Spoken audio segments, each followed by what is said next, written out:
Well, we live in a representative republic, but it is melted into a democracy. And the problem with democracy, though there are many, is that in order to accomplish your political objectives, all you have to do is manipulate public opinion. How do you manipulate public opinion in order to push your political objectives? Well, we're going to talk about that coming up on 1819 News, the podcast. We have an incredible culture here in the state of Alabama, but our politics and public policy don't reflect the people of Alabama. Media drives culture. Culture is what drives politics and public policy. Welcome, everyone, to 1819 News, the podcast. Bryan Dawson, CEO of 1819 News and host of this here podcast, where we are in pursuit of a free and flourishing Alabama every single week. Got an interesting, unique episode for you guys today. Something happened last week, and I said, I need to do a podcast. I need to tell everybody. I gotta get him on board. I gotta see him. I gotta help him see the play that's fixing to be ran. Okay, we are a football state here in the great state of Alabama. There's no doubt about it. And so I said, football metaphor. That is how I'm going to teach them what is going on in the play that's being ran. And so, what's Bryan talking about? Well, I'll use the football metaphor. I'm going to use it flea flicker because everybody gets that one. So I want to bring you guys through some game film of a trick play or several trick plays that have been ran on us before. And then I want you to be able to identify when we get to the line of scrimmage before the ball is snapped. Oh, they're fixing to run another one of those plays. Okay. You can see how the offense is lining up. You can just kind of, this feels familiar. Last time they did this, they did the old flea flicker and got a touchdown. Don't let it happen. Okay. So, you guys, and just the flea flicker, okay, they hike the ball, the quarterback hands it off to the running back, and the running back acts like he's going to run, and then he tosses it back to the quarterback, who then throws it to a receiver that's open because everyone thought it was a run play, so they came up. Now imagine if a football team ran the flea flicker over and over and over and over, and you get it, and they just kept scoring touchdowns. Well, I think it would be one of those things. Specifically, I've coached Pee-wee football, and that's kind of the thing. If a play works, you just keep running it until they can stop it. Well, there's plays that people who oppose our values in Alabama politics and American politics, they run these plays over and over and over, and again, you get the point, because it keeps working. And I want to help you guys identify some of these plays so that it doesn't. So in a democracy, you have to be able to manipulate public opinion to get your goals accomplished. So that is the weakest part about our system of government. Again, we were not founded as a democracy. We were a constitutional representative republic. There was people who were qualified to vote, and that is who voted. Now it's democracy, which is every person gets a vote. The guy driving down the road with a mask on and his windows up, okay, and COVID was like 10 years ago, that guy gets to vote just like you do, okay?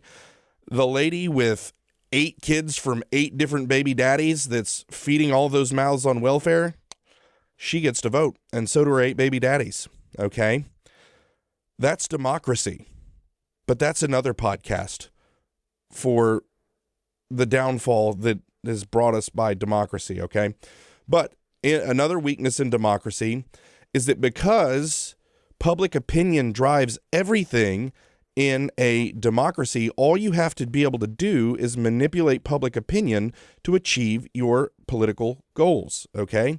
And it's up until recently has been, specifically in Alabama, very easy to do. The publications in the state prior to 1819 News coming around were for sale. So if you wanted to change public opinion using media, you would just cut them a check. It's called pay for play. And we wanted to create 1819 News to stop that. So here's some plays that I've shown you guys before, just to give you an example that I'm talking about. So if you've heard me speak before, I talk about this a lot, and I've talked about it on the podcast before. I call it it's already happening here, so we need to give the money to the kids. That's the play, okay? It's already happening here, so we need to fund education. What do I mean? So gambling. And, this is kind of the people who have been in power since Mac McCutcheon got in. So it's kind of the, you had Kay Ivey, Mac McCutcheon, Ledbetter, Steve Raby, the kind of political consultant that's behind this whole thing. This is the play that they have continued to run on what I call kind of taking vices and legalizing vices, okay? So gambling. Well, gambling's already happening, guys. It's already happening. So, we can't stop it. It's already happening, And since it's already happening, what we need to do is just legalize it. And if we legalize it, that'll allow us to regulate it. And once we regulate it, we'll be able to tax it. And, we'll give that, just think all the money that we'd have, and we'd be able to give that money to the children. Georgia and Florida and Mississippi, they got gambling. They got scratch tickets. Just think all the money we're losing to those states. Imagine if we had that money, we could give it to the kids. I'm sure that's your motivation, money for kids. I bet that's why you're pushing so hard. It might not be money, money for you, money for your friends, but I'm sure it's money for the children. Why? Because you have to manipulate public opinion in order to get your political objectives accomplished in the system of government that we have. And so you tug on heartstrings. You tug on heartstrings. Well, we continue to have record budget after record budget after record budget in education. And the more money we give them, the worse they do. And the worse they do, the more money we give them. But, kids need more money for education because that money seems to be well spent. So, we'll bring in a vice that might ruin our entire state just so we can give the kids more money. That's what it would be if you were thinking about it logically, but back to the play. The play is it's already happening here, so we need to legalize it so that we can regulate it, tax it, and we'll give that money to the children. That's the play. Marijuana. People already smoking reefer now. People already smoking the reefer. People already out there on the corner smoking the reefer. So what we need to do, we need to legalize it, regulate it. You don't want people having bad reefer. You want them having good reefer. You got to regulate it. If we're going to regulate it, we might as well tax it. Well, what are we going to do with that money, boss? We're going to give the money to the children. We're going to give that money to the children. That's right. Education. So you see the play, okay? You see the play. This is what they do. The play, prostitution. Here it is. Like, hey, hoes are already out there turning tricks now. And hoes already out there turning tricks. Well, what are we going to do? Well, what we need to do, we can't stop the hoes from turning the tricks. So what are we going to do? We need to legalize it. We need to regulate it, keep them hoes safe. And then we'll tax it. And just think all the money that we're going to have to give to education. That's obviously not real, but that is where this is going. Why not? Why not? If we're going to have gambling, if we're going to have marijuana, why not? Prostitution. Think all the money that could go to the kids from the hoes turning the tricks. And after that, abortion. Well, abortion's already happening. People take the pills. They go in the back alleys. They use the coat hangers. They're already killing their babies. Well, yeah, that's true. They're already killing these. But nothing we can do to stop them. Well, what should we do? Well, we need to legalize it and regulate so the abortions are safe for the mother. Not very safe for the baby. It never turns out very safe for the baby, but we're going to make it real safe for the mother because we're going to regulate it after we legalize it. And then we're going to tax it, and just think about all that money we're going to be able to give the kids with education. This is the play. So I'm showing you guys the flea flicker that gets ran on us. That is, it's already happening. There's nothing we can do about it. So what we need to do is legalize it, regulate it, tax it, and give the money to the children. That's the play. Do you see the play that's unfolding that I'm showing you guys? Okay. So keeping with the idea of a play being ran on us that we need to be able to read at the line of scrimmage before the ball is snapped, I want to show you a couple of other plays that have been ran as a means of looking at game film so I can show you the one that I'm seeing develop right now. And I want to see this one that's developing right now. I want to get to the line of scrimmage before the ball is snapped, and I want to make the tackle in the backfield. Okay, you see what I'm saying here? You picking up my football metaphor that I'm putting down? You guys got that? You smelling what I'm stepping in? Okay. So the play that's being, some plays that have been ran in the state that I want to take a look at as a means of showing you game film so that we can look at, kind of use those lenses to look at the offense that's lining up and say, oh, they're fixing to run the same play again. The gaze. The gaze. That's what I call them, the gaze. Okay? So how did something that was once extremely taboo and considered kind of icky not very long ago, how have we gotten here with the trans and the how have we gotten here? How did this happen? This is America. What in the world happened? Well, in order to normalize homosexuality, they had to run a campaign to tug at the hearts of the average American. They use talking points and media to do this. It's all about changing public opinion. Remember, in a democracy, all you have to do is change public opinion. That's why media is so important, okay? And we're just learning that on the right. I've known it for a while. That's why I started a media company. To change public opinion, once you change public opinion, then you're able to move your political objectives down the road in a democracy, and there's less resistance. All that matters is public opinion, because if legislators do something that's popular, they get reelected. If they do something that's less popular, they have a chance of maybe not winning. Okay, so this is the play. So you don't have to conquer by the sword anymore. Okay, so if someone that has an opposing worldview that's diametrically opposed to the way things have always been in this society, you don't have to come in with tanks and planes, or kind of keep the old metaphor, swords and war. Okay, you don't have to do that anymore.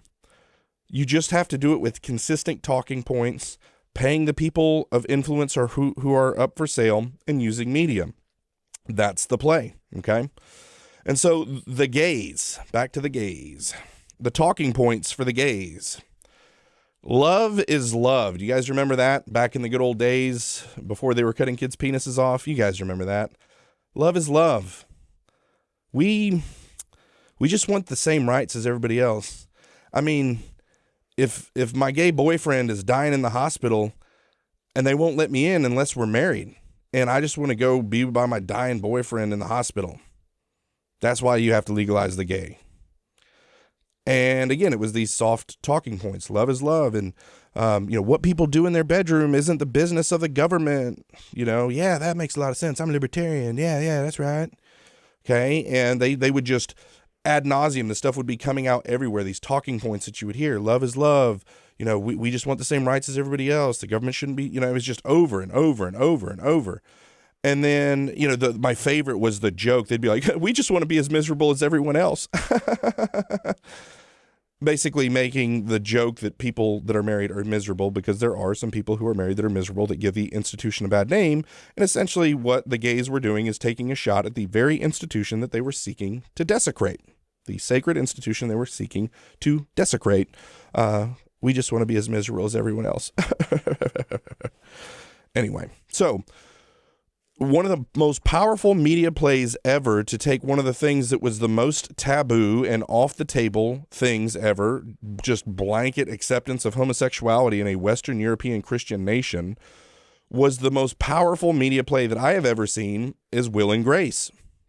What is Will and Grace? It was a TV sitcom where, when the show first started, the idea of broad acceptance of homosexuality was something that was just never going to happen, okay?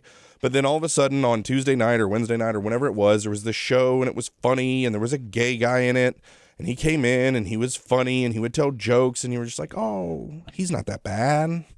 I kind of like him, man. He's my friend. And it softened it up. And over year after year after year of this show being a very high-rated show, the idea of like, that's just my gay friend kind of comes in, and they softened it up. It's like mortar rounds going onto a beachhead before the soldiers get out and actually hit that beachhead. They got to clear it with mortars. They use media to soften up the beachhead that they're about to storm, okay? And they use media to do it. And Will and Grace was probably the most successful media ballistic kind of beachhead clearing that has ever been done. Okay, one of my mentors who taught me this says, Obergefell doesn't happen without Will and Grace. Obergefell doesn't happen without Will and Grace. This is this media play that was ran that made this once abhorrent, abominable behavior is what it was considered in this nation at one time, not that long ago. Now it's just widely accepted, and they've got, how to clean the fecal matter off of your sex toy for your 5-year-old in the library. That's where we are now. Thanks, Will and Grace.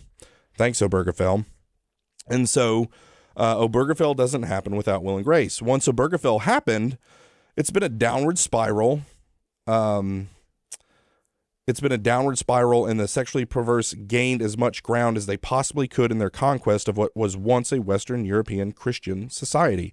So again, the other point that I'm really going to be driving home through this entire thing is these opposing worldviews. They're majority of them, it's like an opposing religion, whether it's communism, Marxism, progressivism, woke mind virus, whatever you want to call that, LGBTQ, all that stuff. It really is. It's an ideology and a religion, and these people's ideology and religion is a religion of conquest. Every religion is a religion of conquest. Even Christianity, at least historic Western Christianity, has always been a religion of conquest until about 1830s, and kind of this new Jesus coming back next Tuesday, we don't need to do anything except wait around for the rapture, kind of Christianity was introduced, and we stopped fighting because we didn't realize that Christianity is actually a religion of conquest. How did Western civilization get built?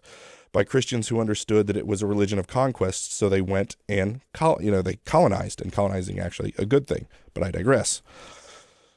Okay, back to the gays. So, once Obergefell happened, the downward spiral has led to gay pride parades. So what once a few short years before this was, the thought of widespread acceptance of homosexuality was just no one ever thought it could be. And then a few short years later, there's gay pride parades with like demon trannies in it and some guy in the back of a pickup truck and assless chaps with the dude playing the drums on his butt cheeks, right in front of your freaking kids. Happened like that, okay? Because they ran this play. The trans agenda, think about that. You're literally cutting kids' penises off and pumping them full of cross-sex hormones, okay? Removing girls' breasts, pumping full of cross-sex hormones, and then letting the dudes who you haven't even cut his penis off yet go play football or, play some other sport with girls. Girls don't play football, but you get my point. Men with penises going into girls' sports and brutalizing them. And if they're not like just crushing them physically, they're crushing their records and their spirits in this whole thing. How did we get here? Will and Grace, Obergefell. That's how we got here. It's a play. It's all about softening up public opinion so that you can move your political objectives forward. Remember that. I'm going to say it 100 more times, so maybe you don't need to remember it, but you will by the time we're done. All right. So, my favorite. This one needs to get talked about more too. So how did we get here? Homosexual adoption. Guys, I don't know. This is another one. I don't know how this beachhead got softened up to where we're just like, sure, gays should totally be adopting the kids. Like maybe, it's kind of weird that all the gay dudes always adopt boys. I don't know why that seems to be like a pretty solid statistic that all the gay guys are adopting little boys. I don't know why that could be. I don't know. It's a mystery, but I just think it's great, though, that the gays are adopting little boys. Like, what could go wrong? Why? Why am I even having to have this conversation? Okay. It's horrible. Okay. It's horrible. And so homosexual adoption, and this is like a microcosm of the thing that we're talking about. Think about homosexual adoption. It started out where they, of course they just wanted love is love. They just wanted the same rights as everyone else. And then now it's like, okay, well, we want to be able to adopt kids so that we can be a normal family. And, just think of all these kids that are in foster care, that are orphans, and they just need a safe home with some gay dudes. What could go wrong? So, yeah, I guess so. They could be in foster care and bad stuff happens in foster care, and it does. So like, yeah, why not? Just give them to some gay dudes. What could go wrong? Well, that's where it started. And now gay guys are literally renting women's wombs and creating designer babies. Okay? That's a real thing that's happening right now. They're literally creating designer babies and renting women's wombs. What happened to the poor children in foster care? Well, that was never the goal. Okay? They wanted to normalize perversion. That's what they're trying to do. It's conquest, okay? They're never going to stop at the nice little talking point that got you to kind of affirm the thing that they did that you kind of knew deep down you probably shouldn't let gay guys adopt kids, But we are now, and now we've got gay guys renting women's wombs to make designer babies, and that's where we are right now. So, and again, the odds of a young boy being sodomized by his homosexual parents is off the charts, but that doesn't matter because they've done the work of changing public opinion with nice talking points in media. Love is love. We just want to be like everybody else, guys. And we've allowed this. We've allowed this because we're stupid. That's what it is. We don't understand human nature. We don't understand the Bible. And at the end of the day, these people who want to, their religion of conquest wants to come upon the West and they want to conquer the West. They are weaponizing our sympathy and our kindness against us, whether it's the gays and the Marxists or the whatever. This is how they win, is they weaponize our kindness and our sympathy against us, and then they crush us. Okay, so keep that in mind. The last thing we'd ever want to be called is mean, or if we ever committed a racism. Can't have either of those. Can't be a mean racist, so don't do that. Or a homophobe or a xenophobe. Those are really bad things too. If you're running a ministry or you own a business, my guess is that you've been thinking about starting a podcast for a while now, but for various reasons it hasn't happened yet. Send me an email. I need to personally connect you with Yonder Child Media. They built this studio in 2 days and tackle all of the production.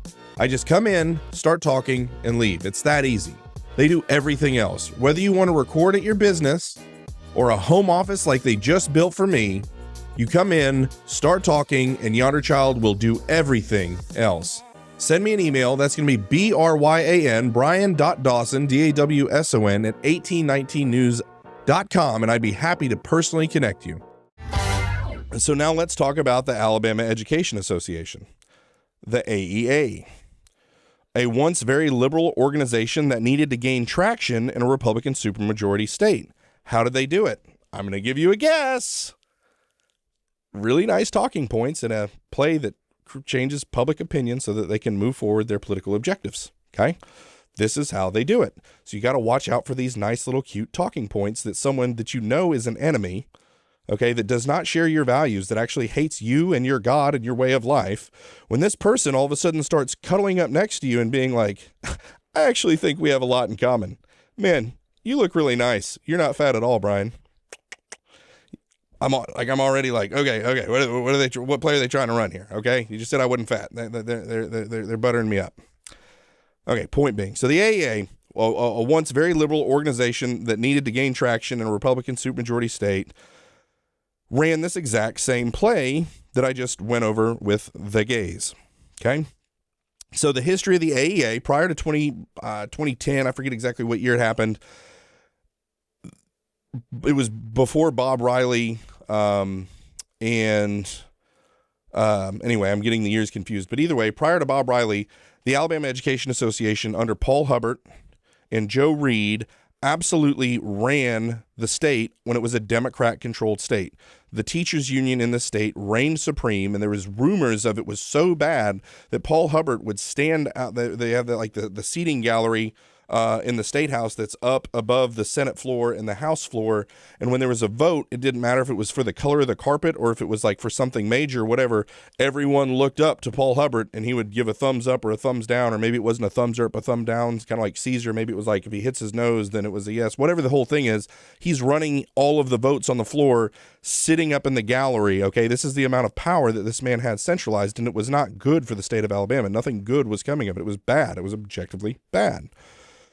Well, Bob Riley and Mike Hubbard are now in power at this point in time, and they make it to where the Alabama Education Association can no longer auto-draft dues from their dues-paying members. The dues-paying members actually have to fill out a check and send it in. And this kills the AEA, or at least it seemed like the AEA is you always hear, well, they're just a fraction of what they used to be. They're a shadow of their former self. Oh, okay.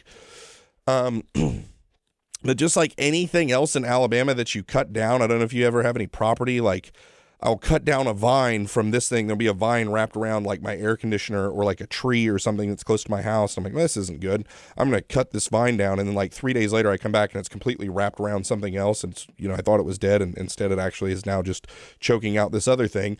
That's the AEA. At one time, it was completely wrapped around the Democrat Party. They chopped it down, seemed like it was dead. And a couple years later, it is now wrapped around the Republican Party.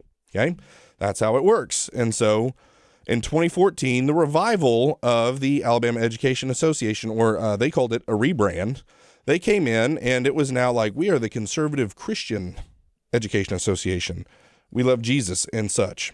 And they took, there was this is how it's been described to me. I've not met this young lady. I don't know. So this is not a comment on her. Never met her. But this is how it's been explained to me by many friends who watched this whole thing go down.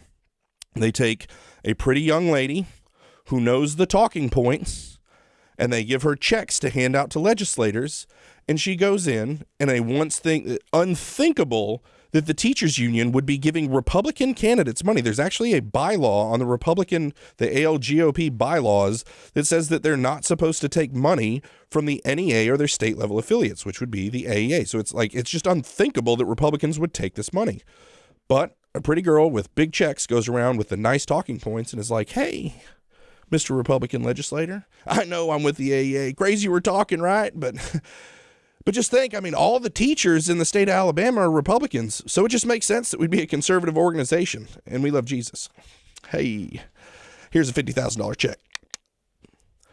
And they did that over and over and over and over until like the vast majority of the state representatives and state senators were taking AEA money.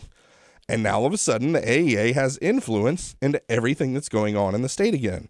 And how did they do it? They ran the play. All you have to do is change public opinion on something so that you can move your political projects forward unimpeded. And you do that through media. They had a media arm that was doing this. I'm not going to get into that. They had a media arm that was doing this, and then they had the pretty girl with the checks and the talking points, okay? And the media was echoing those same talking points. And then all of a sudden, it's just like the water you swim in. And I remember I was at like an Eagle Forum event or something when I first launched 1819, and I'm like, man, the AEA, like, who are the people in the state that are doing the most harm to the state? And it's like, our education sucks. Obviously, the Education Association, like super conservative people. We're like, I don't know. I think they're actually good now. I think they're actually good. I think they're conservative now. There's this lady who hands out checks and tells us that they're okay. And she said that that's okay. And so I think the general consensus now is that most of the teachers in Alabama are Republicans. So I guess it's okay to take their money and do what they tell you to do for the money, I guess. I don't know. And boom, now they've got the Republicans in the palm of their hand. We allowed this to happen. Republicans allowed this to happen. Okay. And so the AEA has a stranglehold on the GOP in Alabama. They've stopped any innovation or progress in education. They fought school choice for years and years. They fought school choice. And only once they thought they might lose the ability to pay off Republican legislators because there's a rule that can be passed that can cut them off from giving Republicans money. A shall not change. Okay. So a change in the rules. If the ALGOP would change it in the bylaws to where it says Republican candidates shall not take money from the NEA or their state level affiliate, it would be over, okay? They would be done. And I hope that's what they do. That's what needs to happen, okay? But because that was a threat and they knew that that was a threat, they're like, maybe we should stop opposing school choice. And they did, and we got school choice passed. Imagine that. Imagine that, okay? And now they want like to be patted on the back because they were the ones like the proponents of school choice, even though they've been like machine gunning it down for over a decade. No thanks. Not going to give you any thanks. Go to hell. So, how did this happen? Again, the entire time they continued with their nice talking points and big checks. That's how they continued to have influence, okay?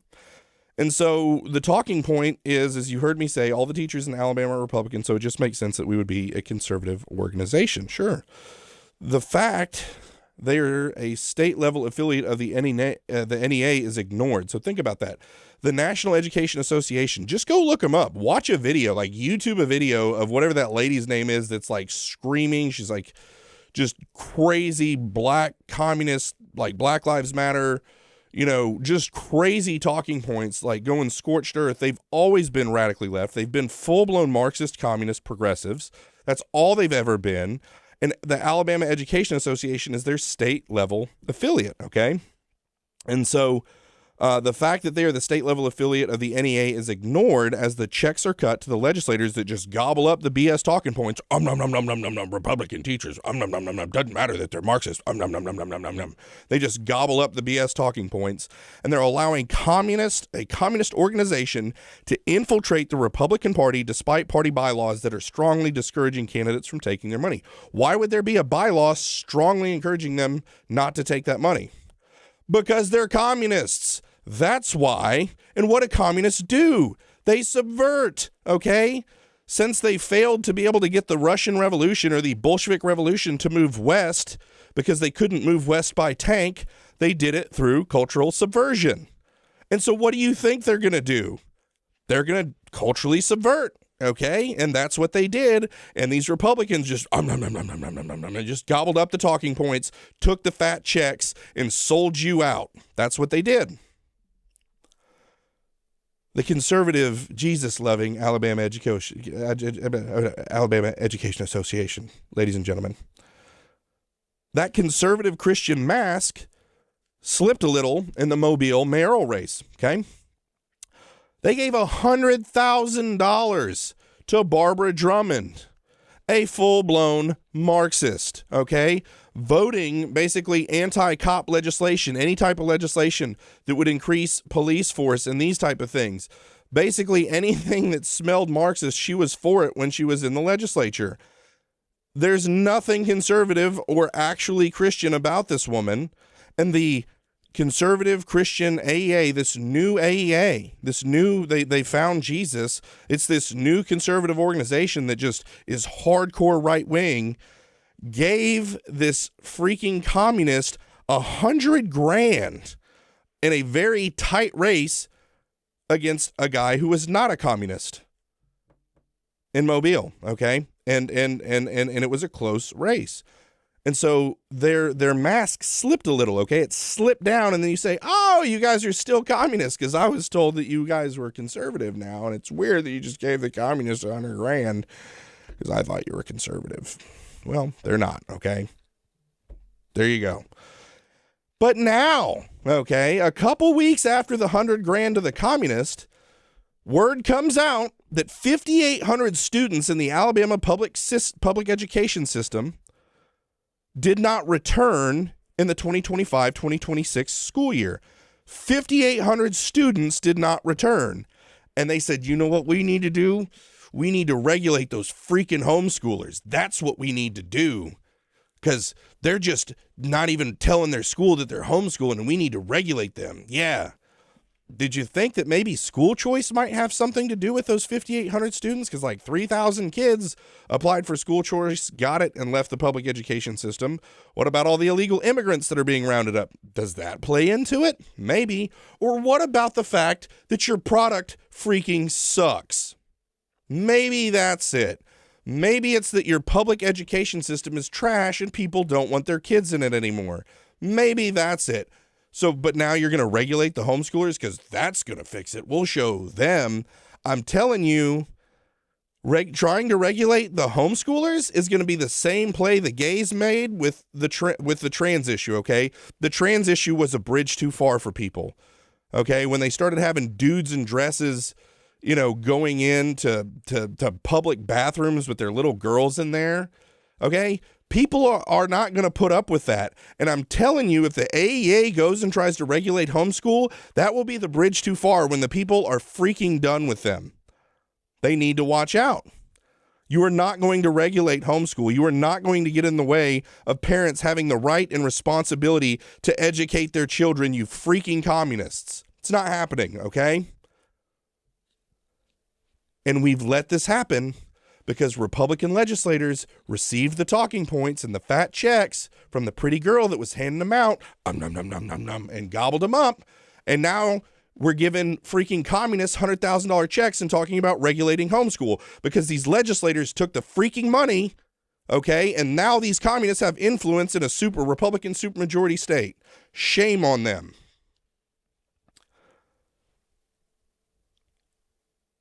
Their values are not our values. And every check they write allows them influence into our system, okay? Taking money from the Alabama Education Association should be poison to a Republican legislator. It should make a Republican candidate unelectable. That's what I'm saying, okay? And again, it all started with nice talking points from a girl who brought big checks.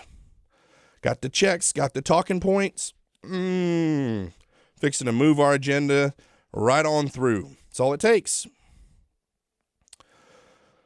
Where am I going with this? Enter the Hoover Caliphate. Okay, that's what I'm going to start calling them, the Hoover Caliphate. Caliphates are Muslims, by the way. It's part of their conquest of the world that they're trying to overtake, whether it be in Minneapolis, Dearborn, Michigan, or the United Kingdom. I don't know if you guys have been watching that. Watch the United Kingdom with the Pakistani rape gangs where these Muslims go over there to these white countries, these Western European Christian countries. And these Muslims come over there and these white, people are just like, yeah, come on, man. Like, we're freaking really nice. We're kind. We're loving. We're tolerant. Come on over. Oh, you're raping our little girls now? That's okay. Okay, there's literally Pakistani rape gangs that prey on specifically white girls, not their own girls. They find little white English girls and they club them over the head and they sodomize them. Okay, and then when if they don't kill the girl will tell the parents, and the parents and the girl will tell the cops, and the cops will be like, "You guys are being xenophobic. You guys are being xenophobic. You guys are not being tolerant. So be careful. We're going to put you in prison." Okay, and they're emptying out their prisons over there. From people who are actually like violent rapist pedophiles that are all Muslim. They're letting them out so that they can fill the prison up with people who are on Twitter and Facebook talking about the Muslim pedophiles. So you get on Twitter and you're like, kind of weird how that Muslim raped that little girl. And then next thing you know, it's the British police that you're all ready to lock you up and put you away. You know, doesn't matter when you actually rape someone. It's a two-tiered justice system that they have over there. Okay, Muslims have a system. It's the Sharia law system, by the way. And then there's the law of the native people of England, where you go to jail for minor infractions. When the people who are actually doing severe infractions, there is no justice for them whatsoever, so it continues on unimpeded. This is what's coming to America. If you don't realize that that's what's happening, you're freaking stupid, okay? This is what's coming. How did it happen? How the hell did that happen? Okay, the Crusades long ago, and by the way, the entire Muslim religion was basically to destroy the Christian West. It's like a religion that just popped up out of nowhere, and then they came up to the eastern parts of Christendom and waged war against Christians, and that was the Crusades. For hundreds of years was this fight, and they haven't stopped. It is a religion of conquest. They want to dominate and destroy and completely place Western European Christians into submission, just like they did in the Crusades. But they can't do it with swords and tanks anymore because we're too superior. So how do they do it? They do it through cultural subversion. They weaponize our kindness and our sympathy against us, and they use it to kill us. Okay, that's what they do. And so that's what I'm talking about. Dearborn, Michigan, Minneapolis, Minnesota. Have you seen the people who are running for office there? It literally looks like the Captain Jack Phillips or whatever the movie is with Tom Hanks, you know, where the snipers go in and he's on the Somali thing. He's like, "You work for me now. You work for me now." Like, that guy is basically running to be something powerful in Minneapolis. And it's like, is this freaking real? And the answer is yes. And by the way, foreigners ruling over you in your land is a curse right out of the Bible. But I'm not going to go into that. But it is. The foreigner will rule over you in your land is an actual listed curse in the Bible of an apostate people who's turning their back on God. He judges you by having foreigners come over and rule over you. So that's what's happening, FYI. Now, here we go. Where are you going with this, Bryan? You might ask yourself, asking that 17 times a podcast. Well, I'm going there, and you're going to find out. So why am I talking about this? So I'm at an event last week, a nice event. I had gave a speech, and went well. Normal thing, whatever. I'm just hanging out. I like to hang out with all the people, all the folks, shaking hands, kissing babies, kissing hands, doing my thing. And everybody, just comes up. People want to take pictures. People want me to, talk to them, whatever. And I thoroughly enjoy that. And this young, objectively attractive Muslim girl comes up. She doesn't have like a hijab on or anything like that. Just a very normal looking, pretty girl. Comes up and she's on me like a pack of dogs on a three-legged cat, man. And she's just like, "Hey, I want to talk to you. I'm from the Islamic something, something, Islamic something, something." I don't remember what it was. I call it the Hoover Caliphate. And she's like, "I would love to talk to you about how we can work together. Us at this Islamic Society of whatever, Conquest over Western Europe and America Center." Again, I'm being hyperbolic to make a joke.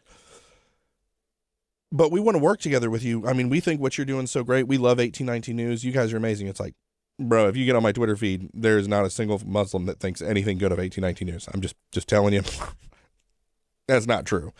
So again, it's like when you come up to me and you're like, "Man, Bryan, have you lost weight?" I'm on to you, okay? Right away, I'm freaking on to you. And when she's like, "We love 1819 News," and I'm like, "Yeah, what is my radar goes up, okay? It's like if an H-1B Indian comes up to me and is like, "Bryan, I think it's fantastic what you've done with the 1819 News." I'm suspicious right away because I've been hammering on the H-1Bs. So I'm suspicious right away. She comes up, "Man, we would love to work with 1819 News. We think it's so great. We think it's amazing. And we just think that Muslims and Republicans have so much in common, and we just think that we could have such a strong alliance and partnership, and we could bring so much to the Republican Party. It's like, first of all, I'm not with the Republican Party. Like, I don't know if you know anything about me. That's not what I do, but, you know, I land on the right. Some would say to the far right. But I digress. So she comes up, and she is basically trying to figure out if there's a way that they can influence 1819 News, arguably the most powerful media outlet in the state. And she hits me with the talking points. Okay. And then she's like, I mean, we'd even give you some money. Now, Mark, this is not the first time the Hoover Caliphate has tried to pay me off. Okay. I got a phone call from a friend who's friends with these people, who's kind of, the play was ran on him and it worked on him. It's not going to work on me. And he's like, hey, I got this friend. It's a Muslim. Da da da da da da. They love 1819 News. They heard your testimony. They love it. Man, they want to cut you a $10,000 check. And I was like, thanks, but no thanks, friend. No. Okay. It's going to be a no for me, dog. So they've tried to pay me off before, right at the peak of them trying to build their Muslim school or whatever it was that they were doing, right at that same time as when the $10,000 check was offered. And I gave it the Heisman. Stiff-armed the check coming in. But this time, I was not ready. She, still rejected it, but just caught me off guard. Here's this girl, and she's just all sweet as can be. Man, we want to give you money. We think we could work together. It's so great. Republicans and Muslims have so much in common. Da, da, da, da, da, da, da, da, da.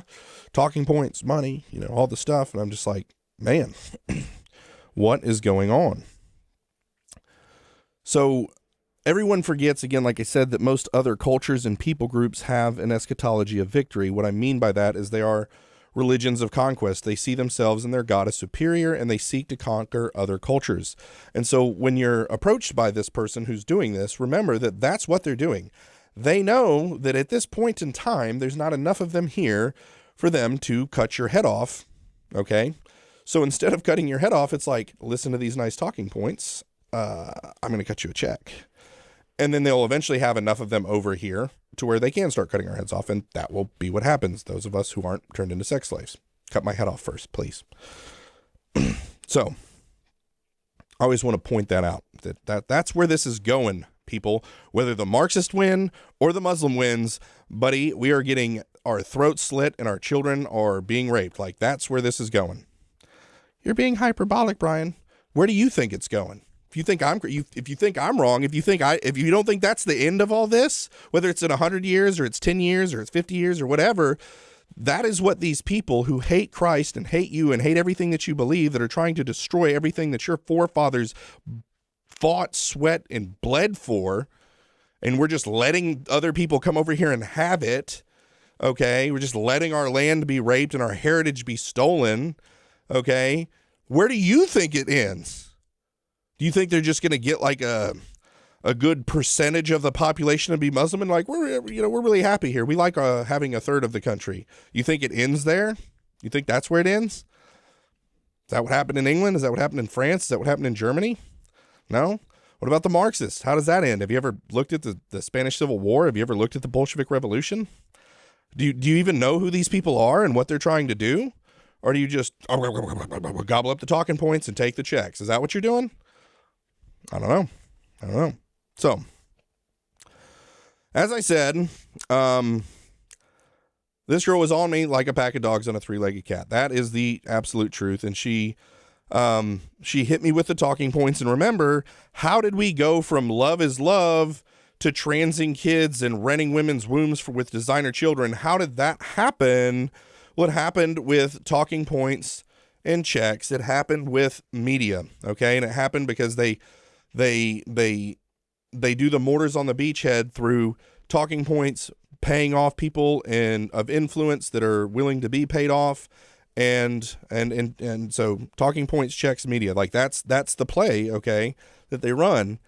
And so how does Hoover or anywhere else in Alabama turn into Dearborn or Minneapolis or London for that matter? How does that happen? That's the play. That's what will do it. It's no surprise that I run a prominent media outlet that I would be, the target of some of this, because media is a piece that these people have to have in order to do it. Now, what's really interesting to me is I don't have a lot of Marxists coming up to me trying to be like, hey, I think we've got a lot in common. But I do have Muslims, which I think is interesting. And so here's some of the talking points that were foisted upon me at this thing. In Alabama, we have some serious workforce needs. Our labor force is lacking, and we need to import skilled labor to do the work Americans just won't do. We've heard that before, right?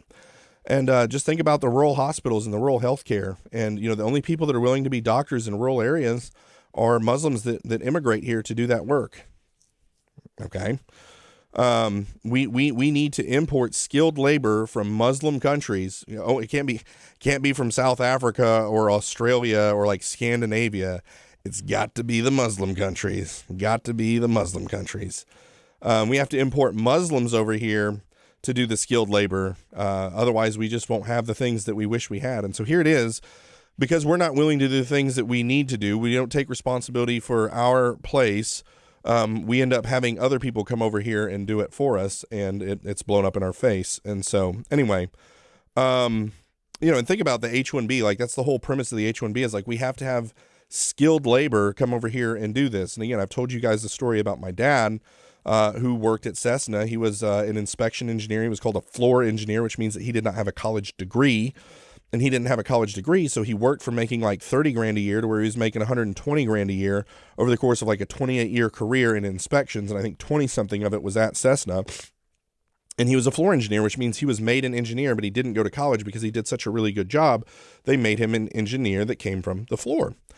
And he was there, and he was a couple years away from retirement. 2007, 2008 comes around with the market crash, and Cessna's like, you know what? We're going to have to make some changes here. We're going to get rid of all the floor engineers. We only want degreed engineers. And who were the degreed engineers? Lo and behold, there were a bunch of East Indians over here on H-1B visas or similar. And my dad had to train them all. And after my dad was done training them, they let my dad go. And that story I shared with her. And I said, well, how does that sound about labor force and immigrating Muslims over here to do work that nobody wants to do? Because I don't think it's the people don't want to do it. I think that it's the people hiring the H-1Bs at 70 grand a year to work. They pay them half as much and they work twice as many hours because that's all they can do over here on these visas is work.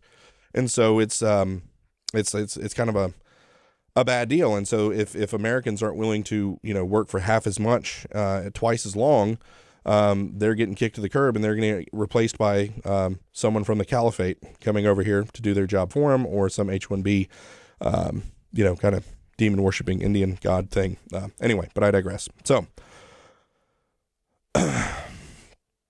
So another one of the talking points, Republicans and Muslims have a lot in common. Really? Is it that we're not real big on gays? That's the only similarity I can find that I can go off of right now. I'm not seeing any other similarity. Sorry.